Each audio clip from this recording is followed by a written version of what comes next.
All right, ladies and gentlemen, this is the first lecture of Unit 2. Unit 2 is the networks of exchange. Now, what I do want to point out very quickly before we go ahead and really dive into our study of the Silk Road is that we are looking at the same exact time period as Unit 1. Unit 1, if you'll remember, the global tapestry. We kind of set up all of our major societies that we'll look at throughout the year. We looked at China, we looked at India, we looked at Europe, we looked at the Americas, and we looked at the empires in Africa as well.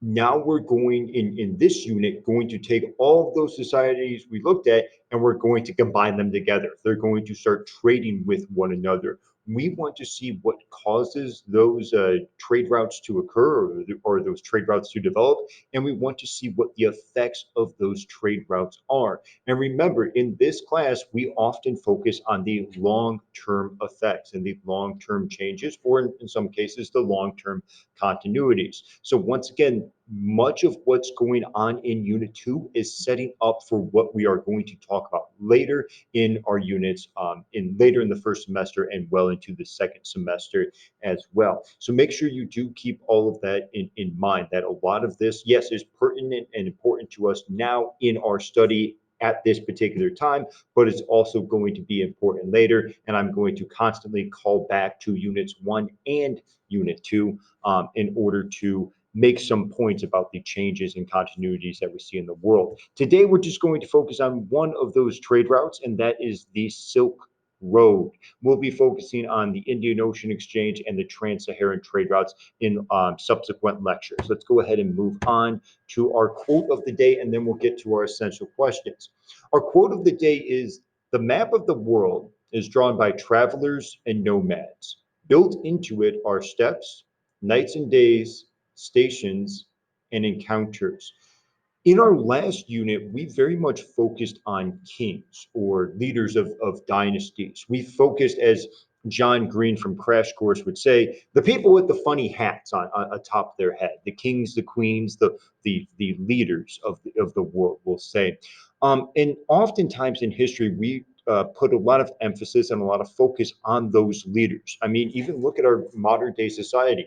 We only talk about the president and the members of Congress. We rarely talk about common, normal, everyday people because we place so much focus and emphasis and importance on the quote unquote important people. But I'm here to say otherwise. And I think I'll make a good case, not just today, but throughout the entire year, that history is not made by the people with the funny hats on their head. History is made by common, everyday, normal people, just like you and me. Maybe we're not in the history books. Maybe people aren't remembering our name or cheering for us wherever we go. We're not certainly not celebrities, but we are still very important parts of history. And I believe our author of the quote of the day realizes that. We're not going to necessarily have names for these travelers and nomads. We'll have names for some of them, like Ibn Battuta, who we will talk about a little bit later in a different lecture. But most of these travelers and nomads are going to remain nameless to us. That doesn't mean they aren't important. In fact, they are incredibly important and they play a profound role in the history of the world. Let's go ahead and move on to our essential questions. So these are our big essential questions for the entire unit. I'm going to talk about these every single class period. Number one, what are the various causes of international trading networks? So now we are combining societies together. We saw a little bit in the last unit that we saw the Europeans and the Islamic world start to get into conflict and start to kind of get at it with one another. But in this unit, we're going to see more peaceful exchanges and more plenty of culture. I alluded to that. I talked about it a bit in unit one, but we'll take a deep dive here in unit two. Number two, what are the social, technological, cultural, and environmental effects of large trading networks? So yeah, that's pretty standard and forward. We have our causes of trading. I don't know what that was. We have our causes of trading networks, and then we have the effects of trading networks. Our proof of understanding is I can hippo a primary source. We will not do that here in our asynchronous learning session, but we'll do that in our synchronous learning session.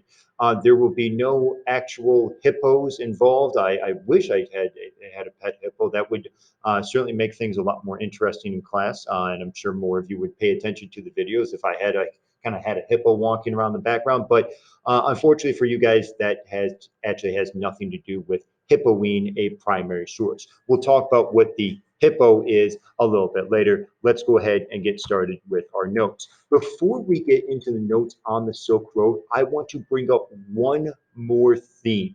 And this theme is going to be present, obviously, in this lecture, but it's going to be present in subsequent lectures as well, and not just in Unit 2, but in many of the future units. The reason we start with the year 1200 is because that's when Genghis Khan unifies the Mongols and they start taking over all of Eurasia. And we're going to talk about that more in our next lecture when we get to the Mongols. But this is considered an act of globalism. After all of these societies are starting to come together and interact with one another. And in our society today, we have to deal with globalism. I mean, we live in a highly global society and where people all across the world interact with one another instead of staying in their own nation. Now, I'm going to give you a couple definitions of globalism and nationalism, and I'll briefly talk about some of the pros and cons of each approach, but ultimately, I'm not going to tell you how to think. My job as a teacher is not to indoctrinate you. My job as a teacher is not to say, here is how you should think. My job is to present information to you and allow you to make up your own opinions and your own conclusions. So I want to try to present this theme or this topic of globalism versus nationalism, but ultimately you are the one who is going to be the one to make the decision. You will evaluate which one is better, globalism or nationalism. And you won't necessarily evaluate it in an essay in this class, but you will evaluate it by your actions in our modern day world, because this is the topic that people are talking about now, especially with the 2020 election coming up. Let's go ahead and look at what globalism is. Obviously, this is a very simple introductory definition. This does not encompass all of the aspects of globalism. Globalism is the idea of opening up borders between nations to bring them together with the idea of creating more trade and peace. Okay, that sounds pretty good, right? Let's look at some positives from that statement there. First off, you have more immigration. So more people are able to move around the world. People from Mexico are able to come to the United States. People who are fleeing chaos and war in the Middle East are able to go to, once again, the United States or Canada or Italy or the United Kingdom or anywhere where they can be safe, be away from chaos, and possibly start a new life and make life better for themselves and for their descendants. But if you start to look into globalism at least a little bit, you start to see some of the negative aspects as well. First off, globalism can lead to conflicts. We already saw one conflict in history with the Crusades. We had one culture, Europe, and another culture, the Islamic world, and when they got together, they didn't sync up. They weren't really peaceful with one another. Things were not hunky dory. No, they fought against one another many times, as we saw in our study of the Crusades. But we even see this today in places like the United States and the United Kingdom. In the United States, we have a multicultural and multi-ethnic society. Ideally, that should create peace. People should just learn how to live with one another. But if you turn on your television and you look at CNN or Fox News or any news station, you're going to see that that ideal hasn't necessarily worked out, that many people are fighting against one another and in conflict one another, whether they are actually like physically in conflict with one another or whether they're just kind of subtweeting one another on social media. We can see that this multiculturalism in the United States has led to a bit of conflict. Does that mean we should completely scrap globalism and go to nationalism? Or does that mean we should just change things around slightly? Once again, I'm not going to tell you what to think. That's your job, is to actually um, think for your own, think by yourself, and come up with your own opinion. The second negative aspect is international corporations benefiting. So these corporations, these big businesses that exist in these countries all across the world, have become even larger because of our globalized society. For example, Apple, it becomes an incredibly large business and incredibly large corporation because it can sell its phones easily to not only people in the United States, but to countries all over the globe. And that may be a good thing. Maybe now people have more access to more iPhones, they have access to the internet, and all that is good. But now Apple has a whole lot of power over not only people in the United States, but people spanning the entire globe. So it's important to keep that in mind, that these businesses can grow very, very large. And we'll talk about the pros and cons of large businesses when we get to Unit 5 and the Industrial Revolution. Let's go ahead and jump to nationalism. Nationalism is the opposite of globalism. Instead of having open borders and having a more global society where there aren't even nations in the world, but we're all just citizens of the world as a whole, nationalism wants to protect the sovereignty of individual nations. Sovereignty is a kind of a weird word here. It's very difficult to spell, but it's the authority to govern yourself. When you are an adult, you have sovereignty. I mean, I'm an adult. I get to make my own decisions. Do I want to show up to work today? I mean, I made the decision to do so. I could have made the decision not to do so. I have sovereignty over myself. As a teenager, you don't have as much sovereignty because you live with your parents. And if your parents say you got to do this, then you have to go do that. Nations want to have sovereignty. I mean, they want to be able to make their own decisions. And when nations are part of a more globalized society, it makes it difficult to make your own decisions. Look at the United States. Whenever the United States has to make a decision, they can't just think about themselves. We can't just say, well, what's in the best interest of the United States? We have to think about, well, how is the United Kingdom going to respond? How is France going to respond? How is the Middle East going to respond? How is Russia going to respond? So now we don't have as much sovereignty because we are in this more globalized society. It makes it very difficult for us to make our own decisions. The second thing that nationalism is concerned with is preserving the current culture of a society. Some people see this as a very racist way of thinking, and it can be, and I'll talk about that in a second, but it's not always necessarily racist. Let's look at Japan of today. In Japan, 99% of the population is Japanese. They have very, very little immigration to that particular country. And there's a variety of reasons. One, it's far away. Two, it's an island. It's not really easy to get to. But most importantly, the people of Japan don't really want outsiders coming in. Is it because they're racist and they hate everyone who doesn't look like them? No, that's not it. In Japan, they have a very traditional Japanese culture, and they like having that traditional Japanese culture. They think that's a really good thing. They get to make their own decisions about culture. They get to live life in the way that they want to live.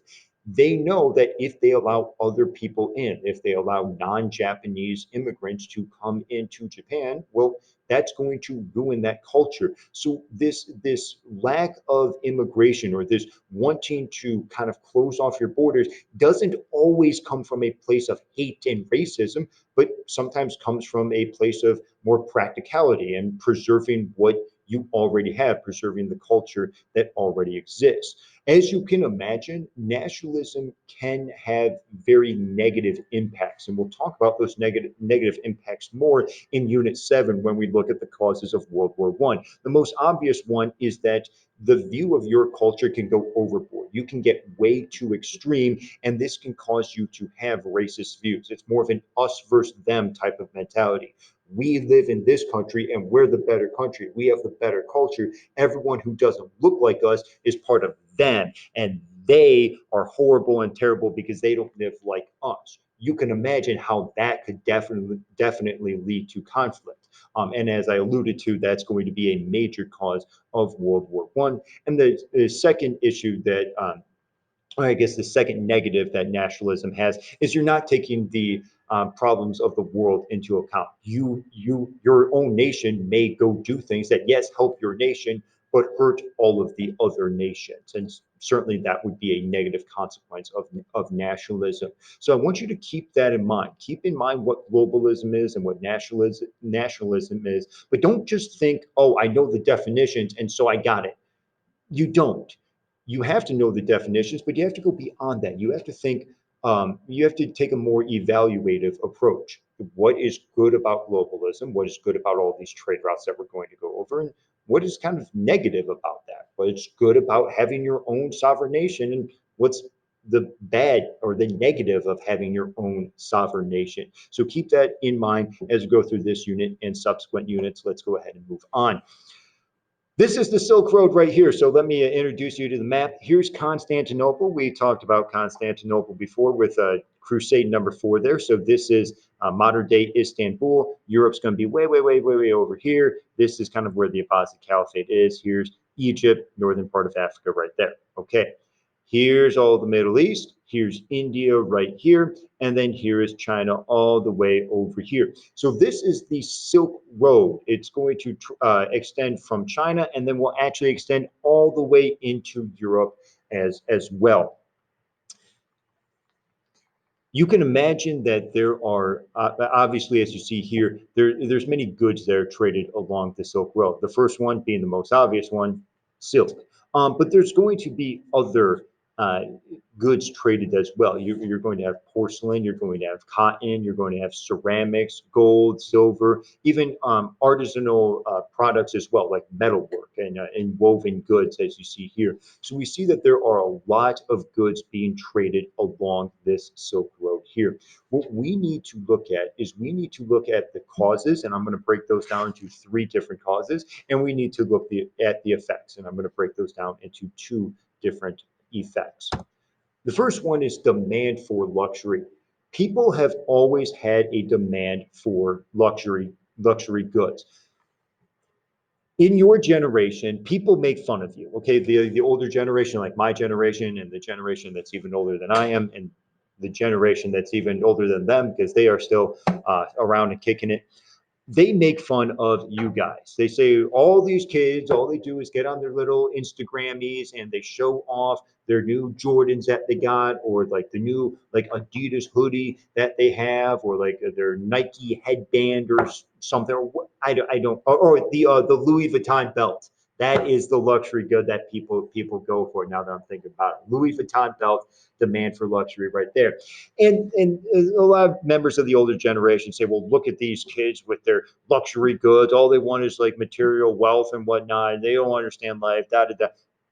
People have always wanted luxury goods. So, I mean, yeah, luxury goods can be evil, but I don't want you to think that like you're the first generation to ever want like a Louis Vuitton belt. No, people have been demanding luxury goods for an incredibly long time. Now, there's no Louis V yet in the year 1200. So, what are these luxury goods that people are demanding? Well, silk and porcelain. There's really good silk and there's really good porcelain, especially coming out of China. And we said that most of this technology and knowledge is going to come out of China because of their highly centralized government. After all, everyone's fulfilling their role, doing filial piety, like we talked about under Confucianism.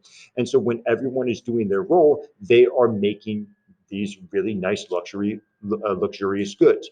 Well, over in Europe, they're not making as luxurious goods. Why? Well, they're highly decentralized. They don't have the knowledge, they don't have the technology, at least not yet. And so you get this trade. There's a bunch of gold and silver from Europe, and those Europeans are more than willing to spend a whole lot of money in China in order to get these luxurious goods like silk and porcelain.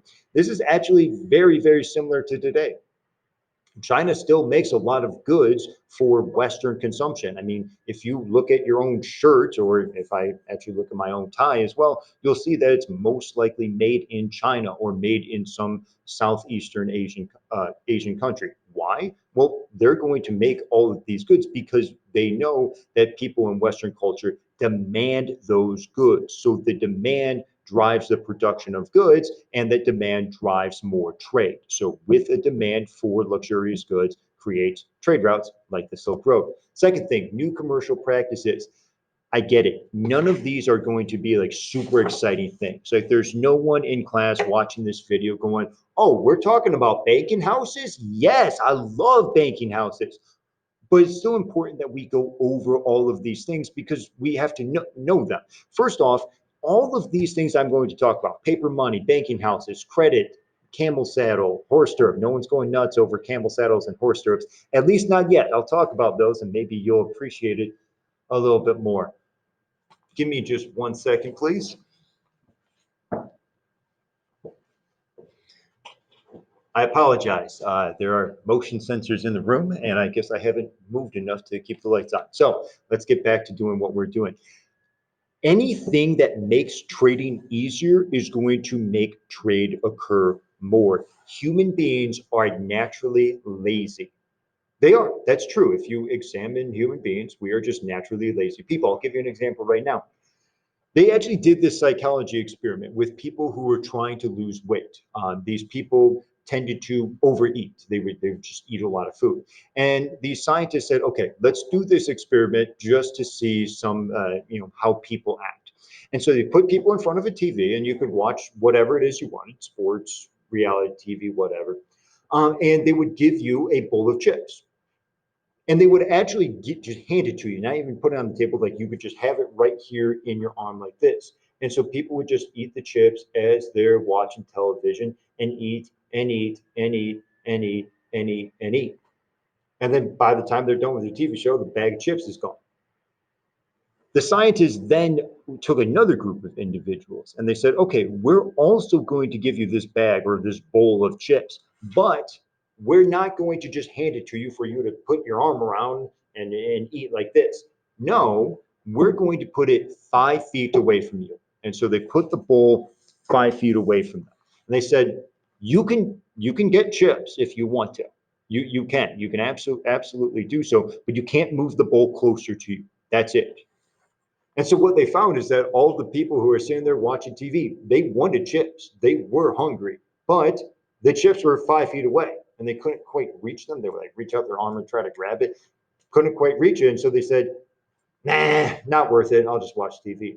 That shows that human beings are lazy. I mean, these people weren't even willing, these hungry people were not willing to stand up, walk over there, reach all the way over the extra 5 feet, and actually eat some chips. So human beings are lazy. The easier you make it to do things, the more likely those things are going to happen.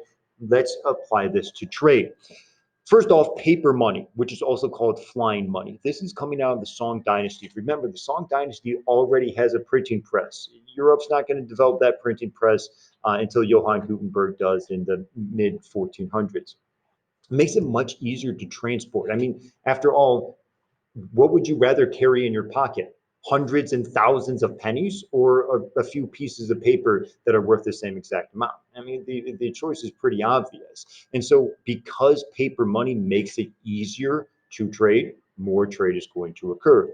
Bills of exchange, these are similar to checks today. I mean, a bank can write you a check or you can write yourself a check that says, hey, this piece of paper right here, it's worth $555. I mean, many people pay rent in that way. When they pay rent for their apartment, not everyone is bringing thousands or hundreds of dollars and just giving it to the landlord. They're usually paying in a check. It makes it a lot easier to trade. These bills of exchange or these checks are coming out of these banking houses, and these banking houses act as the modern day or act similar to modern day banks. They have money and they can issue out bills of credit. They can issue out loans. They can issue out checks. They can just make things easier for people to trade. And so all of these things that we have today, these are slightly more primitive versions of them. Let's talk about these two right here. Now, you probably didn't think you were going to learn about camels or horses in class today, but here we are learning about them. The camel saddle, as you can see right here. A human being can only carry so many goods. I mean, if I put 500 pounds of goods in front of you and said, hey, you got to carry that, you're going to look at me like I'm nuts and say, well, no, I can't carry that. How? I mean, I'm just one person. But If you have a camel and you have a camel saddle, now you can carry all of those goods. Now you can carry all these goods at the same exact time. And whenever you get to wherever you're going, you can sell those goods and you can make a whole lot of money because you have so many goods to sell. That is the advantage of the camel saddle. This is an invention that makes trade easier and also gives you a bit of leverage because now you can trade more goods. The horse stirrup, once again, very much an overlooked invention. No one thinks, wow, you know what had a really profound effect on the history of the world? Horse stirrups. But they absolutely did. First off, horse stirrups allow you to get on the horse. I mean, how else are you going to get on the horse? You're going to jump on it?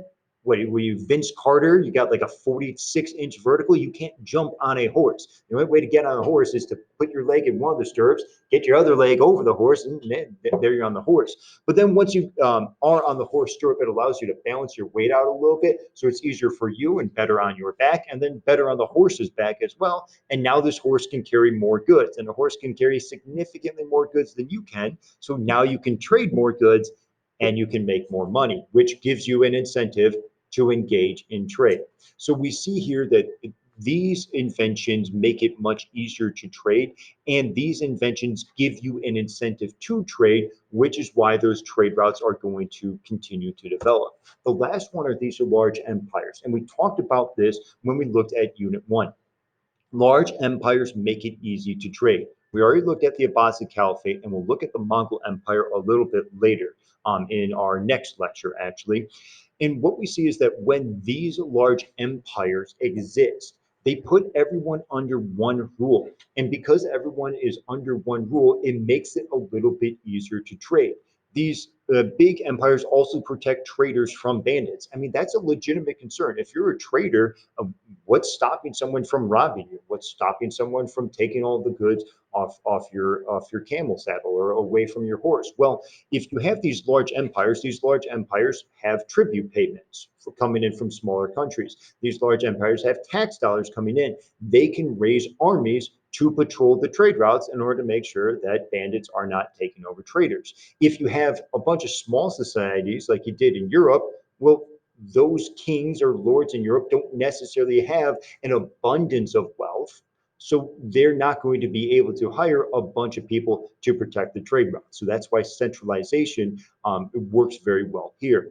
Makes it easier to trade, as I said. And then lastly, there are fewer barriers to trade. Now, if you have to, let's go back to the map here.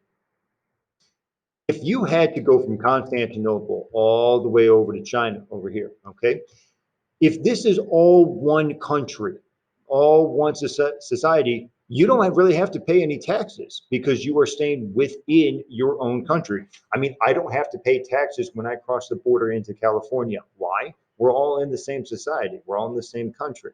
But imagine that it was not highly centralized. Imagine that these are several little countries. Like here's a little country, here's a little country, here's a little country, here's a little country, and then we get to China.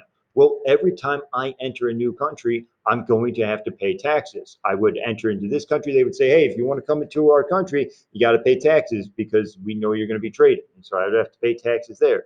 And enter another country, hey, you got to pay taxes. I would enter another country, hey, you got to pay taxes. I mean, imagine doing a road trip across the United States from Nevada to, let's say, Washington, D.C., and every time you hit a different state, you have to pay taxes. You would say, you know what?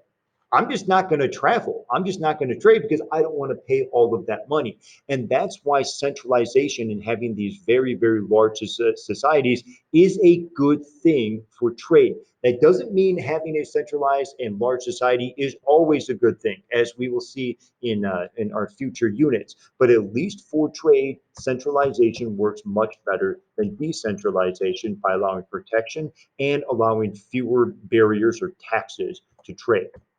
Let's look at the effects of trade. So what are the effects here? What does trade cause? First one is the growth of cities. This word right here, caravansary or caravansary, yeah. I've heard both.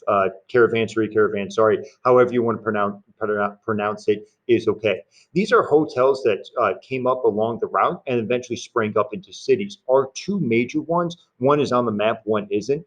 Kashgar, which is right here, and then Samarkand, which is more like right about there or so. It was actually on the previous map.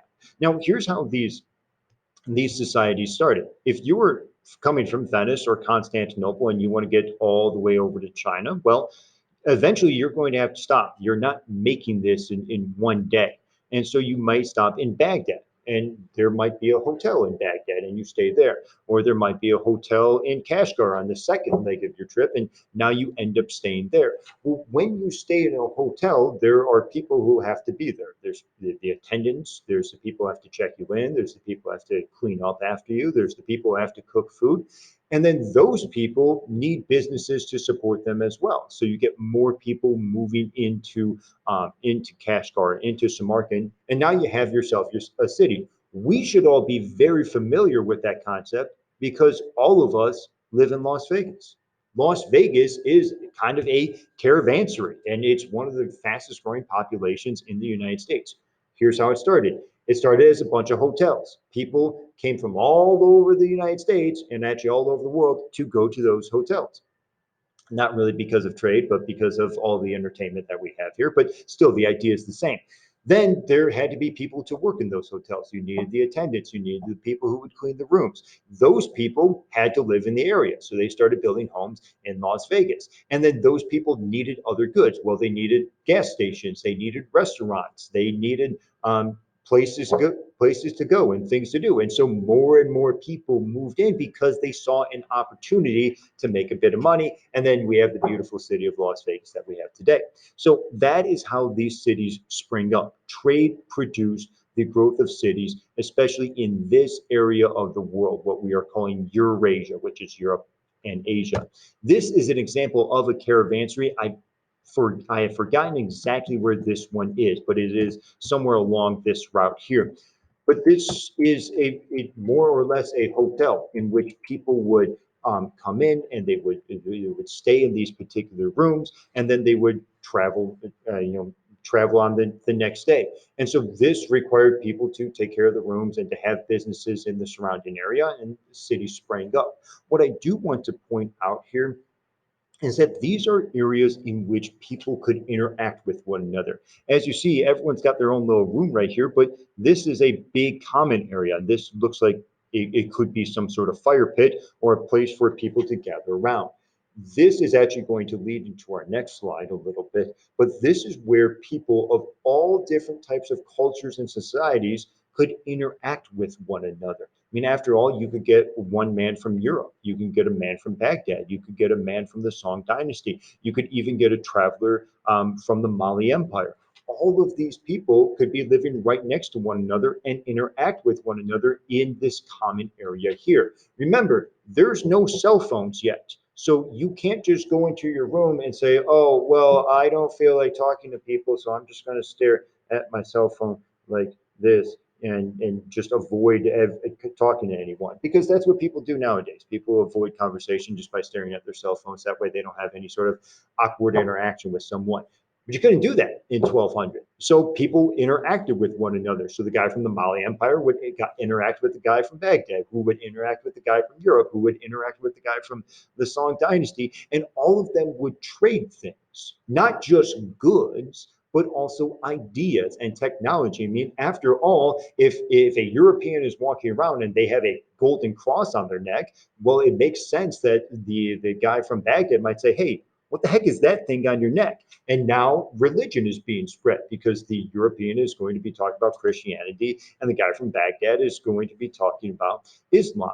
We could even see the Song Dynasty. I mean, the guy from the Song Dynasty might have paper money instead of metal coins, and the guy from Europe can say, "Hey, what the heck is that thing right there? What's that little piece of paper with all those drawings on it?" And the guy from the Song Dynasty can say, well, yeah, it's paper money. It's way better than metal coins. And the guy from Europe can say, well, that's awesome. When I get back to Europe, I'm definitely going to try to have our people do that because that's way better than me carrying around all these metal coins in my pocket. So we have this spread of not only goods, but of technology and culture and customs and ideas, and all of which I talk about on this slide right here.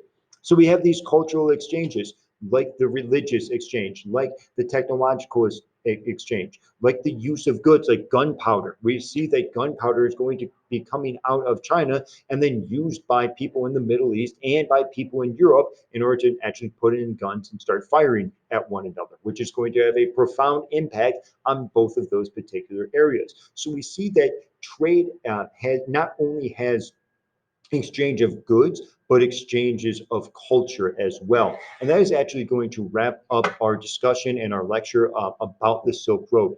In our next lecture, we're going to look at the Mongol Empire, and we're going to see at least our first example, not the first example in the history of the world, but we did not go into more ancient history, but it's going to be our first example of a more global society, because the Mongols are going to take over almost everything that we have already covered. And we're going to see the positives and negatives of the Mongol conquest of Eurasia. So, ladies and gentlemen, make sure that you understand some of the major themes. Make sure you understand the debate between globalism and nationalism. Make sure you understand the causes and the effects of trade as well. And as long as you understand all those things, then you accomplish what you were supposed to accomplish.